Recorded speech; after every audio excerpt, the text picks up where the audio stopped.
एक तो विधानसभा सेशन भी आ रहा है हरियाणा का, वहाँ पे अविश्वास प्रस्ताव की बात हो रही है। ये अविश्वास प्रस्ताव इसलिए लाना जरूरी है क्योंकि ये सरकार जनता का विश्वास खो चुकी है। मुख्यमंत्री स्वयं अपने गृह क्षेत्र में कार्यक्रम करने में असमर्थ हैं, तो मुख्यमंत्री अपने गृह क्षेत्र में कार्यक्रम नहीं कर पा रहे।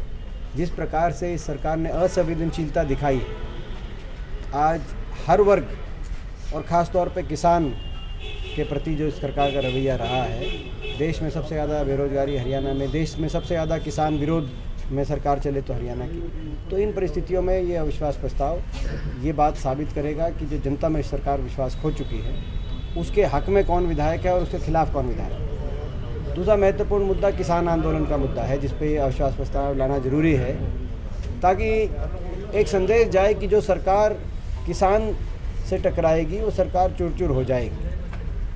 उस सरकार को बने रहने का कोई अधिकार नहीं जो इस प्रकार का किसान को के ऊपर जो कहर बरसाने का काम करेगी, जैसे खट्टर सरकार ने किया है। तो इन उद्देश्यों के साथ हम अविश्वास प्रस्ताव लेके आएंगे और उसमें दूध का दूध पानी का पानी होगा। कौन सा विधायक जनता के साथ है और कौन सरकार की अपनी सत्ता की कुर्सी के से चिपका हुआ है। दीपेंद्र जी, एक बिल और लेके आ रही है, जो प्रोटेस्ट करेगा और जो वहाँ पे नुकसान होगा उसकी भरपाई उन्हीं से करवाई जाएगी, जो उसके आयोजक। ये तो एक के बाद एक जो इनका रवैया दिखाई दिया है इस पूरे किसान संघर्ष के दौरान खट्टर सरकार का, मैं मानता हूँ कि अब कोई इस तरह की बात सुन के हम कोई आश्चर्यचकित भी नहीं होते।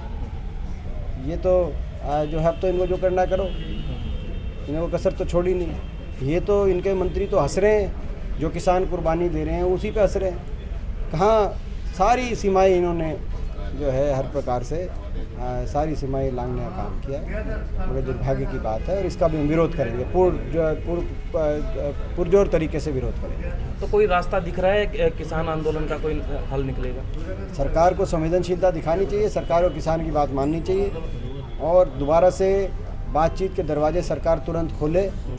11वें राउंड में सरकार ही भागी थी बातचीत के रास्ते, बातचीत से किसान नेतृत्व को दोबारा बुलाए और किसानों की मांगों को स्वीकार करते हुए गतिरोध को समाप्त कराए। यही रास्ता है। और किसान के पास भी एक शांतिपूर्ण अनुशासित, क्योंकि प्रजातंत्र में संवैधानिक रूप से केवल एक शांतिपूर्ण और अनुशासित संघर्ष का ही एक रास्ता बचता है। किसान के पास भी ये रास्ता है जो अभी किसान जिस संघर्ष की तरह चल रहा है। तो आपने राज्यसभा में भी बड़ा तरीके से मुद्दा उठाया, जोर से मुद्दा उठाया, लेकिन वहाँ पर अभिभाषण में जिस तरह से आपने बात की कि इतने किसानों की जान चलेगी, बावजूद उसके अभिभाषण में शामिल नहीं किया गया, तो इससे क्या लगता है कि सरकार का?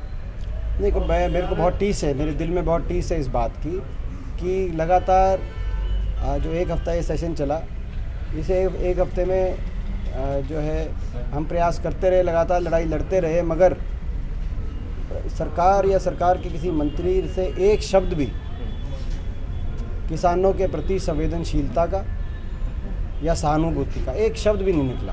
किसी के जो है किसी ने नहीं कहा। दुख की बात है बहुत।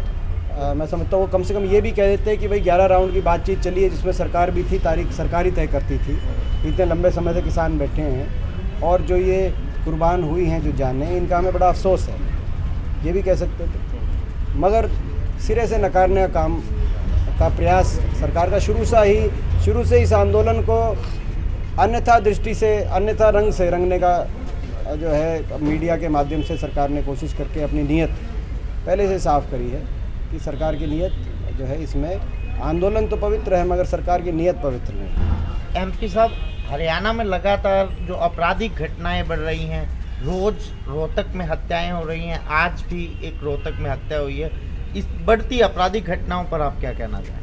बड़ा ये जो है आज जो हरियाणा जो एक समय सबसे ज़्यादा शांति प्रिय प्रदेश होता था, आज दिन दहाड़े दंदनाते अपराधी घूमते हैं और इस प्रकार की घटनाएं हर रोज़ जो आ रही हैं, कोई हत्या की, महिलाओं के ऊपर अपराध की, आज बड़े मैं समझता हूँ कि कानून व्यवस्था की स्थिति चौपट हो गई। सरकार सो रही है और अपराधी हरियाणा के अंदर खुले घूम रहे हैं। किसानों की पंचायत और भी करने जा रहे हैं कलायत के बाद, अभी गन्नौर में है। तो जिस भी रूप से कि किसान आंदोलन को हम समर्थन दे सकेंगे, हम इसको हम साथ और समर्थन देंगे। ये आंदोलन पूर्णतः किसान संगठनों के नेतृत्व का आंदोलन है। इसका नेतृत्व किसान संगठन कर रहे हैं, इसमें शामिल किसान हैं, इसका कप्तान भी किसान है, इसका नायक भी किसान है। मगर हम एक किसान के बेटे के रूप में, एक नागरिक के रूप में और एक विपक्ष की राजनीतिक रूप में भी हमारा समर्थन पूर्ण रूप से इस आंदोलन को है। सड़क से लेकर संसद तक जहां भी किसान के हकों की लड़ाई जैसी हमसे बन पाएगी, हम लड़ने का काम करेंगे। हर खबर और नई वीडियोस देखने के लिए फेसबुक पर लाइक, इंस्टा पर फॉलो और यूट्यूब पर करें सब्सक्राइब।